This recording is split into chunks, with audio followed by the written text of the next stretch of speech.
Okay, so ngayon naman, we're going to solve quadratic equation using quadratic formula.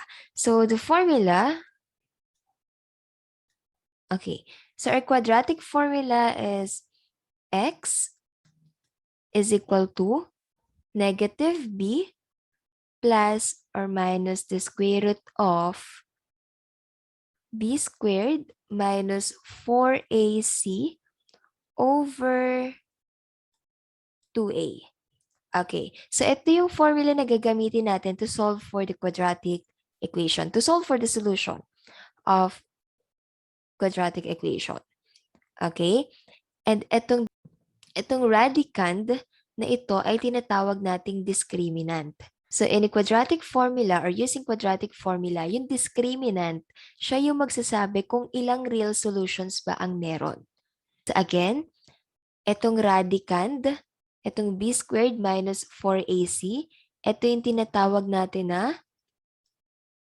discriminant.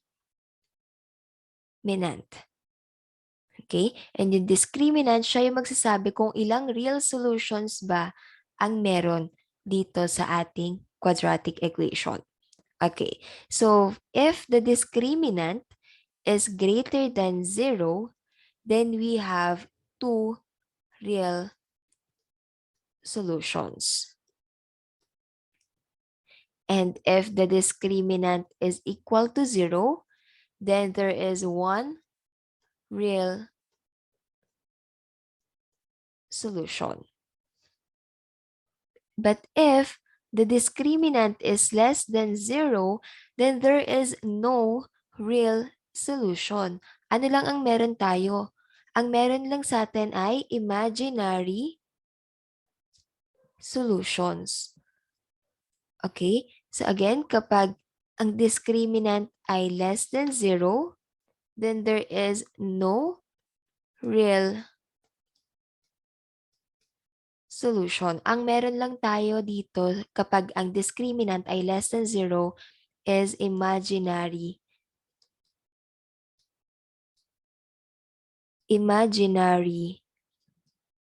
solutions. Okay? So again, yung formula natin to solve for quadratic equation, that is x is equal to negative b plus or minus the square root of b squared minus 4ac over 2a, where b squared minus 4ac is what we call the discriminant, wherein this discriminant will tell us how many real solutions do we have. Okay, so for example, number 1, x squared minus 8x plus 16 is equal to 0. Okay, so using quadratic formula, hanapin muna natin ano yung value ni A. Ano yung value ni B? Ano yung value ni C? Okay? Yung A natin ay 1. A natin ay 1. Since this is ax squared plus bx plus c. So yung b natin is negative 8. And yung c natin ay positive 16. Okay, so next, substitute lang natin ito sa ating formula. Again, yung formula natin is x is equal to negative b plus or minus the square root of b squared minus 4ac over 2a. And that is equal to negative b. So negative, ang b natin ay negative 8. So negative multiplied by negative 8.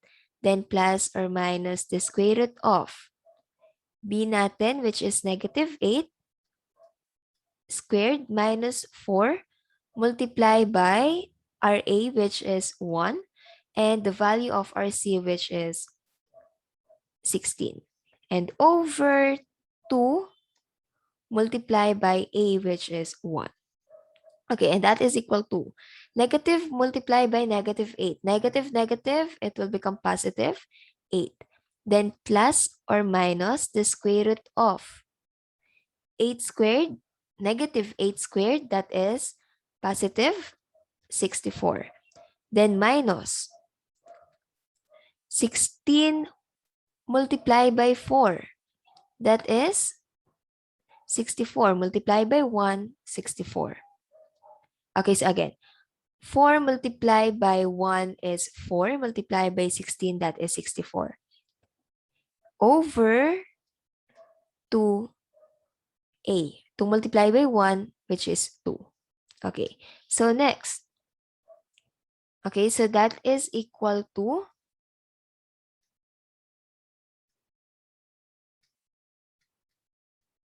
8 plus or minus the square root of 64 minus 64, that is 0 over 2, and that is equal to x is equal to 8 plus or minus 0 over 2.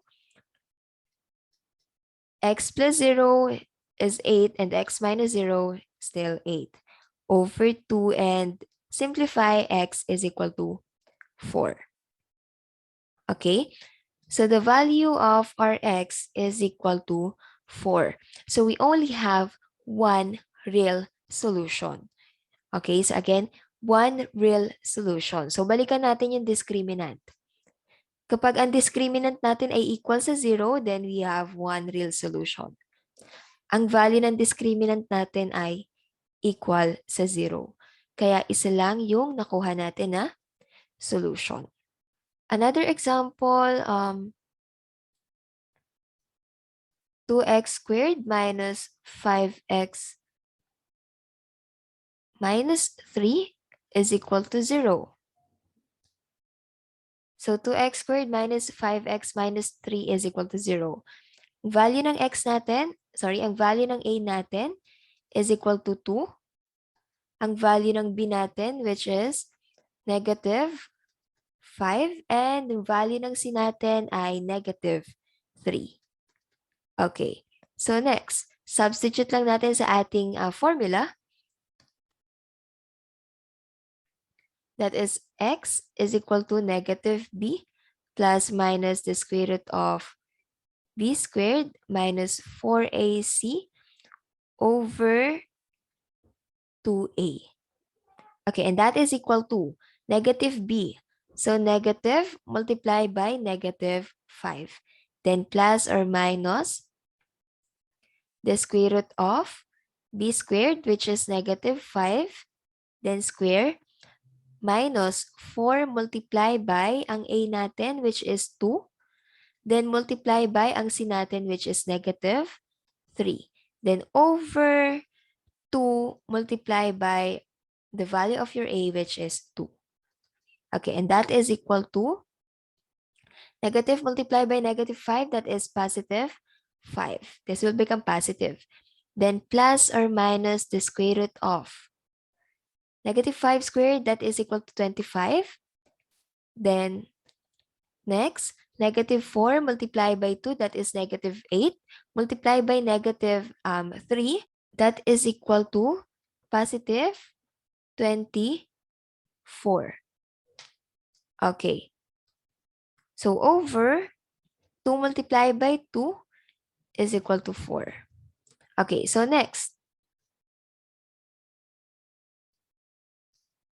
Next is x is equal to 5 plus or minus the square root of 25 plus 24, that is equal to 49. Then over 4. Okay, so next, that is equal to x. So x is equal to 5 plus or minus square root of 49, which is 7. Then over 4. So ano yung magiging value ng x natin? So we have x of 1 or x is equal to 5 plus or minus, so plus muna, plus 7 over 4. Then the other value of x is x of 2 is equal to 5 minus 7 over 4. So since this is plus or minus. Okay? Next, that is equal to 5 plus 7 is 12 over 4, and that is equal to 3. Okay, and the other one we have 5 minus 7 is negative 2 over 4. Simplify, x sub 2 is equal to negative 1 half. So these are the values of our x. These are the solutions for the given quadratic equation. Okay, and to check if your answer is correct, you can substitute the value of your x sa ating equation, which is 2x squared minus 5x minus 3 is equal to 0. Okay, balikan yung kanina. We have a positive value of discriminant, or the discriminant is greater than 0. So we have two real solutions.